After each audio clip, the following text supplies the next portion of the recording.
and the last time I was there in 2017, I had a unfortunate encounter with the military, and they rough us up, and it wasn't too bad, but it broke my heart that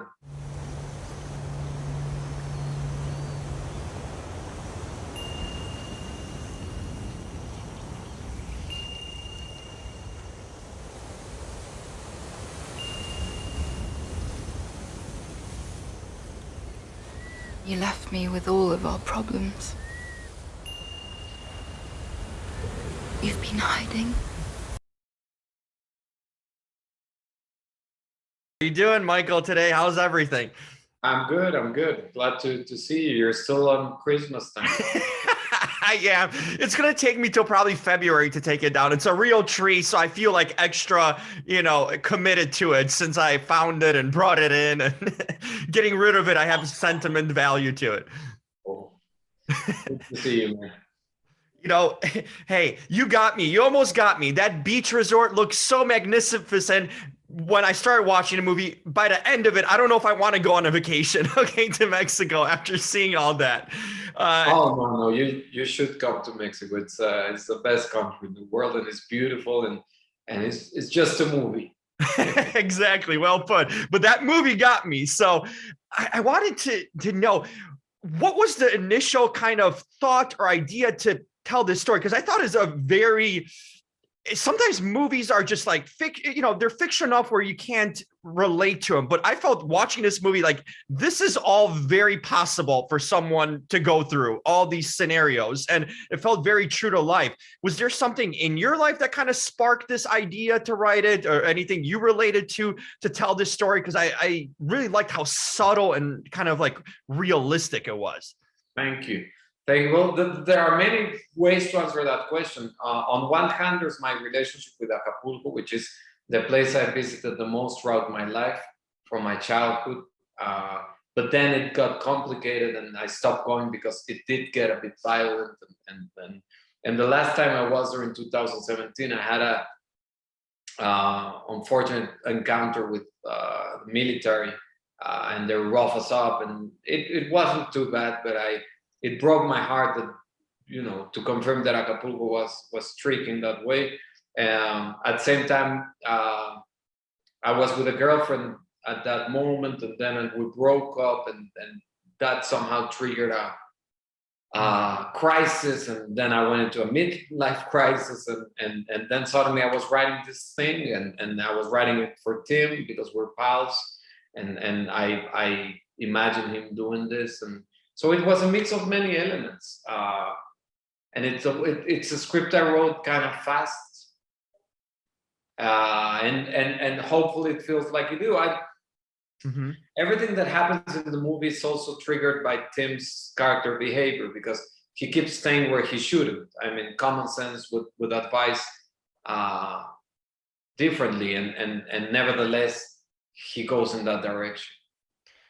This movie reminded me how much of a national treasure Tim Roth is, because I think he's one of the most underrated actors of this generation, because no one talks about him. Like, he's not a mainstream person, but his performances are absolutely breathtaking in a lot of ways. And I saw him, you did a movie with him called Chronic too, that I remember seeing. And that was another very touching, subtle performance.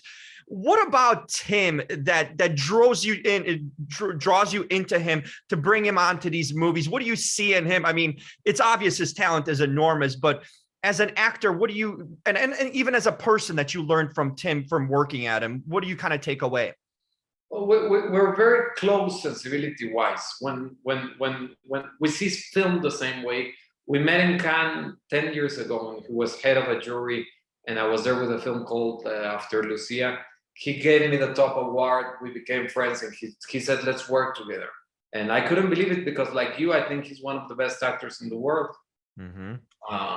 But people don't push him to the limits of his possibilities. So I like challenging him, and he likes doing the same with me as a director. And that's it. We're playing that game where we keep pushing each other and see how far we can get.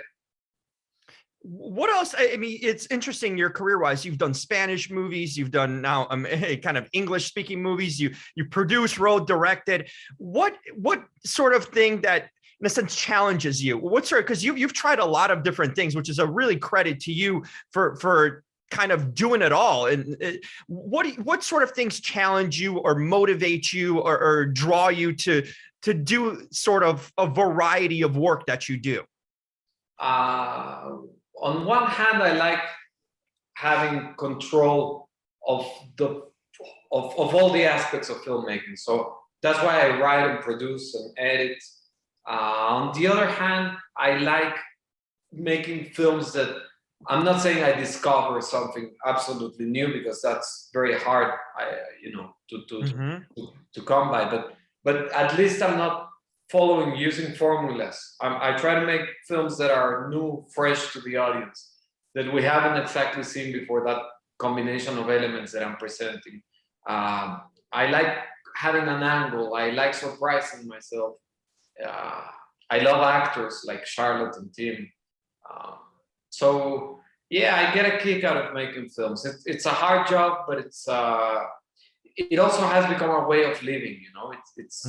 Everything revolves around filmmaking. I like that. Hey, you've done some great work. I've seen your work, like I mentioned, Chronic, New Order. You've been a very creative filmmaker, and I hope you continue it. And you did a fantastic job on this movie. When you make someone feel, as an audience member, you make them feel different things, and fear and humor and all sorts of feelings. You're really accomplishing something great. So fantastic work. Thank you so much. It's good to hear you. It was a pleasure. Hope I catch up on the next one, because there's going to be a lot more coming. I'll try my best. Take care, Michael. Thank you, man. Bye-bye.